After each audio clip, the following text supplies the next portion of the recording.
What's up, vinyl community? This is Steve from Steve Spins Records, and today we're going to look at something that I picked up from my local record store on Small Business Saturday. They were doing a release of some desirable used records that they had curated. They did an online drop of it, and then you could buy it online and then go in and pick it up in store with a safe and socially distant and mask-on appropriate type Small Business Saturday experience, which is great.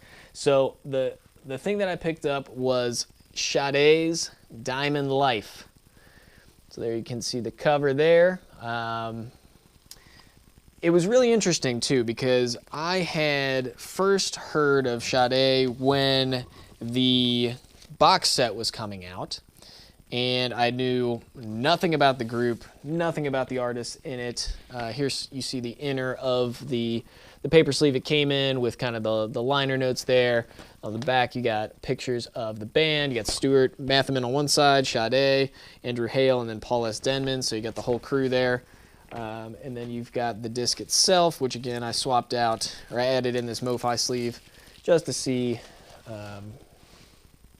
just to kind of gussy it up a little bit. But there you see the label. Oops, let's go like that. And it's from Portrait record label, trademark of CBS. Side one, you've got Smooth Operator, Your Love is King, Hang On to Your Love, Frankie's First Affair, and then When Am I Going to Make a Living? And on side two, you've got Cherry Pie, Sally, Will Be Your Friend, and Why Can't We Live Together? So this is Sade's first album.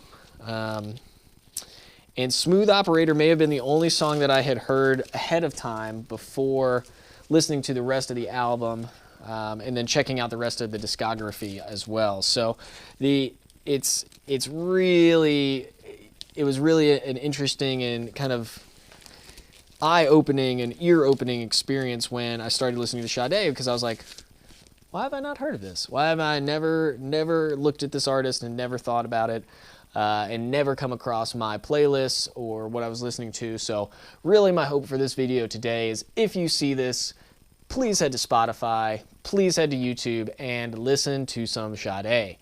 I wanted to take a $14 flyer on a Sade album before I thought about the box set. So I think the box set retails for somewhere in the $170, $180 range American.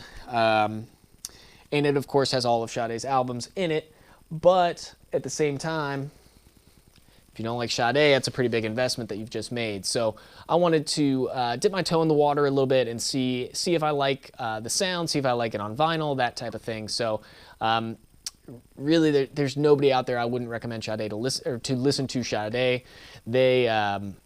It's just a really cool sound, and to think that it happened in the mid-'80s is also kind of mind-blowing, just because when you think about the music that was going on back then and the quality of it, and maybe the ability for it to hold up over time, a lot of it shows its age. So again, Sade here on Diamond Life. Would recommend checking this out. I believe their second album came out in 1985.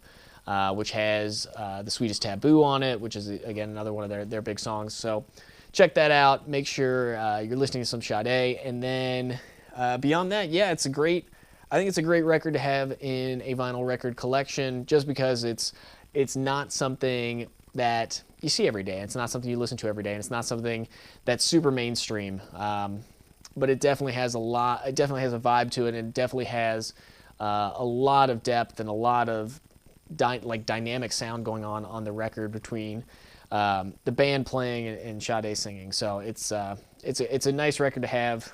Would recommend. Really happy that I got it. I have no idea what it retails for, how much it typically goes for, but I thought $14 was a good price for it. And then shouts out to my friends at Guestron Records here in Louisville.